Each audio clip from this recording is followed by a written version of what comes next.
गांव में, कुनबे में, कस्बे में पंचायत तब बुलाई जाती है जब कोई संकट होता है, और उस संकट से हम व्यक्तिगत रूप से पार नहीं पा पाते, तो हम फिर 4 से 10, 2, 4, 500 लोग बैठते हैं।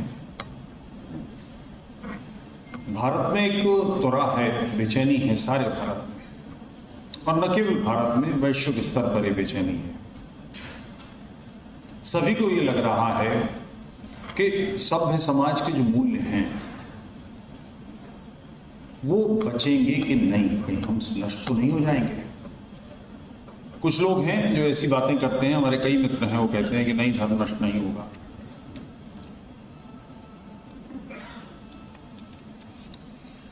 उन्नीस 1947 में पूज्य मातृभूमि का विभाजन हुआ। 31-32% बांग्लादेश में हिंदू छूटे थे, 13% पाकिस्तान में हिंदू छूटे थे, और ये संख्या कम है। कम इसलिए कि जो 1941 की जनगणना है वो प्रिंसली स्टेट्स में नहीं हुई है, तो पाकिस्तान वाले हिस्से में, सिंध में कई जमींदारियां थी, रजवाड़े थे जिनमें जनगणना नहीं हुई, ऐसे ही इधर भी थे। एक्चुअल पोजीशन नहीं है, मगर जो जनगणना है उसके हिसाब से आज वहाँ पर 1% लोग बचे हैं, और बांग्लादेश में तो 7% लोग कहते हैं। 25 करोड़ या 50 नहीं, 40 करोड़ मान लीजिए। 32 में से 7 बचना, यानी 10, 13, 15% लोग, और उधर 13 में से 1 बचना, 12, 27 औसत 13.5, यानी 40 करोड़ लोगों में से तकरीबन 5.5 करोड़ लोग या मार दिए गए या कन्वर्ट कर लिए गए, भगा दिए गए। ये नरसंहार कब हुआ है? जब सभ्य समाज ओलंपिक्स मना रहा था, बड़े बड़े कॉन्क्लेव्स हो रहे थे, गेम्स हो रहे थे, टूरिस्ट इधर उधर जा रहे थे, पाकिस्तान में भी जा रहे थे, बांग्लादेश में भी जा रहे थे, और उस काल में ऐसा हो गया। यति जी ने एक बहुत अच्छी बात कही, रोना तो सीखें। हम अपने कष्ट को भी दर्ज नहीं करते। 2 जगह प्रमुख विभाजन हुआ, उधर पंजाब कट गया आधा, सिंध पूरा निकल गया, बलूचिस्तान चला गया, फाटा चला गया। पंजाबी में कुछ किताबें मिलती हैं विभाजन की विभीषिका पर। इधर बांग्लादेश, पूर्वी बंगाल, बंगालियों का मानस, हृदय, आज भी जो उधर से आए लोग हैं वो यहाँ वालों को गोटी कहते हैं, लुटिया कहते हैं, इधर वालों को। वहाँ वाले अपने आप को कॉलर उठा के कहते हैं हम ईस्ट बंगाल से। उन सम्मानित क्षेत्र के लोगों में एक किताब विभाजन पर नहीं है, एक किताब।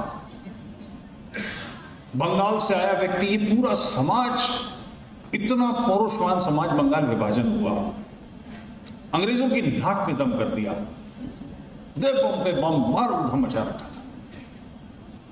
न भूतो न भविष्यति। अंग्रेजों को कलकत्ता से राजधानी दिल्ली लानी पड़ी कि बंगालियों से जान छुड़ानी, यहां से निकलो। ऐसा तेजस्वी समाज कुछ ही सालों में, 10, 20, 25 सालों में ऐसा नपुंसक कैसे हो गया, स्त्रीण कैसे हो गया कि नोआखाली का दंगा झेल गया। कलकत्ता का तो कुछ चीजें मैं निवेदन कर दूं, कलकत्ता में जो दंगा हुआ है, दूसरे दिन, पहले दिन तो हम मार खा गए, दूसरे दिन के बाद हम लोगों ने पलट के अच्छी तरह से ठुकाई कि कलकत्ता तो बराबर कर दिया था, मगर नोआखाली में नहीं कर सके। भयानक बुरा हाल हुआ। और अभी जो कुछ वक्ता बता रहे थे समस्या, एक बात समझने की है, आप गलत जगह बैठ रहे हैं, वकील है।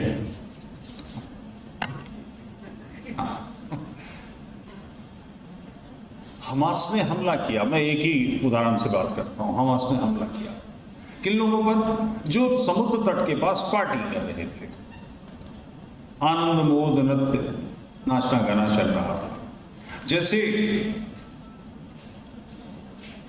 मुंबई पर हमला किया उन्होंने, इस समुद्र से लोग आए और जो सामने दिखाई दिया उस पर फायर किया।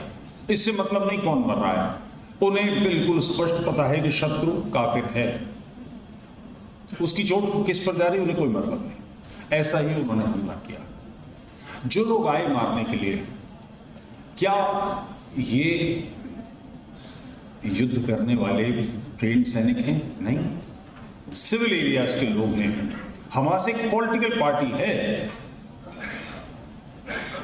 जिसने 2005 में फिलिस्तीन गाजा पट्टी का, और इसकी जानकारी कम लोगों को, 2/3 यानी 2/3 गाजा मिस्र ने दबा रखा है, जो एक आदमी को नहीं घुसने देता, सारा इजराइल के गले डाला हुआ है। इन लोगों ने, सिविलियंस ने, ये विवाहित लोग हैं, इनके बच्चे हैं, ये साल भर के 2-2 साल के बच्चे का गला कैसे काट सकते हैं? ये अपने घर से अपनी पत्नी को गले लगा के निकले होंगे, ये अपने बच्चे को गोद में उठाकर निकले होंगे कि पता नहीं लौटे ना लौटे, और कर क्या रहे हैं? ऐसा पैशाचिक काम। मनुष्य को पिशाच बना कैसे दिया गया? मैं इस उदाहरण का कई बार इस्तेमाल करता हूं। सभ्य समाज में प्राण लेने का अधिकार राज्य को होता है, और राज्य भी इसके लिए स्वतंत्र नहीं है। किसी व्यक्ति के सिलसिले में राज्य को लगता है कि ये बहुत दुष्ट है, इसके कारण बहुत बड़ी समस्या खड़ी होगी, समाज नष्ट हो सकता है, उस पर केस चलाया जाएगा, अकाट्य रूप से प्रूफ करना पड़ेगा, सेशन से उसको फांसी होगी। उसके बाद नेचुरल वे में हाई कोर्ट में अपील होगी, वो न करना चाहे तो भी होगी। हाई कोर्ट के बाद सुप्रीम कोर्ट में अपील होगी, वहां से भी जब फांसी की सजा होगी तो उसके बाद राष्ट्रपति के पास या जो भी वहां का व्यवस्था हो जिस देश की, याचिका जाएगी। वहां से खारिज होने के बाद ये फांसी एग्जीक्यूट की जाती है। ये इतनी विरल चीज है कि भारत में विभाजन के बाद से 100 फांसियां नहीं हुई हैं।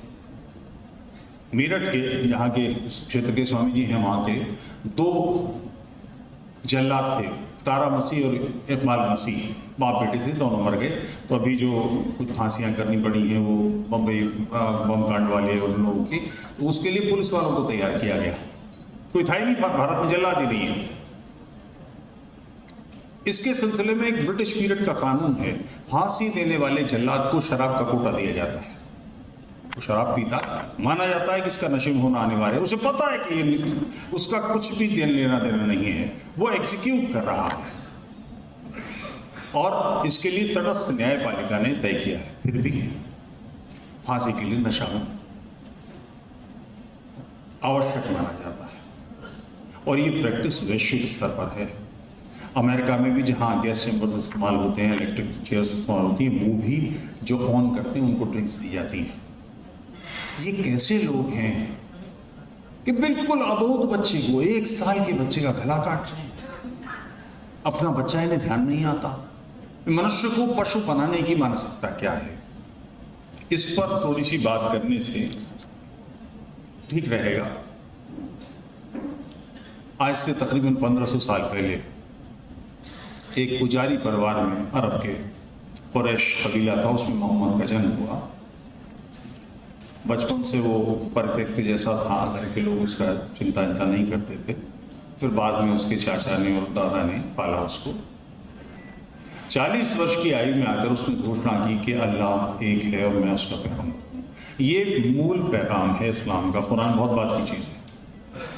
अब इस बात को कोई, जैसे मैं आपके नगर में दावा करूँ, ऐसे हैं भारत में, ऐसे लोग हैं। आंध्र में अभी कुछ साल, 20 साल पहले एक सज्जन थे जो किसी स्त्री देवी के अवतार थे।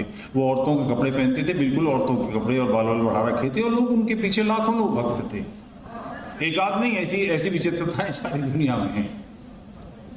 तो कोई ऐसी घोषणा कर तो शायद मान ले, मगर जिस नगर में मैं रहता हूँ और मैं इतनी बड़ी घोषणा करूँ तो कोई कैसे मान लेगा? जिन गलियों में मैं खेला हूँ, निकला हूँ, बड़ा हूँ, लोगों के सामने है मेरे, तो जो व्यक्ति अपने बीच का जिया है वो ऐसा कोई दावा करे कि अल्लाह है कि मैं उसका पैगंबर हूँ, कैसे मान ले? लोगों ने नहीं माना। वो लंबे समय तक मक्का में सब पढ़ाता रहा, लोगों ने नहीं माना, और उसके बाद उसका विरोध बहुत हुआ, और यहाँ उसकी दाल नहीं गल रही थी। वो सारा समय लगाकर 50 लोग 60 लोग, अलग अलग हदीसों में अलग अलग हैं, 100 से कम है सब में, उतने लोग उसकी बात मानने वाले हुए तो उसको लगा चलेगा नहीं, तो वहाँ से मदीना शिफ्ट कर गया। और मदीना बाद का नाम है, इसका मूल नाम है यसरब। ये यहूदियों का नगर था, ऐसा ही जैसे यहूदी इजराइल में। वहाँ इसके हाथ सत्ता लग गई। एक सामान्य व्यापारी समाज, रक्षा की, संघर्ष की, सुरक्षा की सारी व्यवस्था उन्होंने इन अरबों को दी थी। यहूदी भी अरब थे, इन लोगों के हाथ में आ गई। और उसने 5 सिद्धांत दिए। पहला तौहीद, यानी अल्लाह एक है, मोहम्मद उसका पैगंबर है, कुरान उसकी किताब है। मोहम्मद पर यकीन करना, अल्लाह पर यकीन करना, ये बराबर की चीज़ है। उसके बाद नमाज, रोज़ा, ज़कात और हज किया। उसने कल्पना ये की कि विश्व में सारे लोग मोहम्मद के दर्शन के, मोहम्मद के चिंतन के ताबे हो जाएंगे, उसको मानने लगेंगे। 2 हिस्से दुनिया के माने, एक वो हिस्सा जहाँ इस्लाम काबिज है, प्रभावी है, संख्या का मामला नहीं है, मुसलमान बहुसंख्यक को ऐसा नहीं है, जहाँ पर मुसलमानों का वर्चस्व है, जो राजनीतिक रूप से प्रभावी है, वो क्षेत्र वो दारुल हर्ब इस्लाम, और बाकी क्षेत्र दारुल हर्ब, जहाँ दारुल हर्ब का मतलब है युद्ध क्षेत्र, जहाँ के लोग, जहाँ युद्ध चल रहा है किस बात का, गैर मुस्लिम्स को मुसलमानों में खींच के, मार के, फाड़ के, तोड़ के, घसीट के, पैसा दे के, इस लड़की दे के, कैसे हो, इस वाले हिस्से में लाना है। इस्लाम की स्वाभाविक परिकल्पना ये है, इसी से मुसलमान तिल मिलाया रहता है कि उसकी परिकल्पना चल नहीं पाई। वो मानते ये हैं कि सारे संसार को उनकी बातें मान लेनी चाहिए, ये चल नहीं पाएगी। अब इतना बड़ा दावा कैसे कोई स्वीकार कर ले?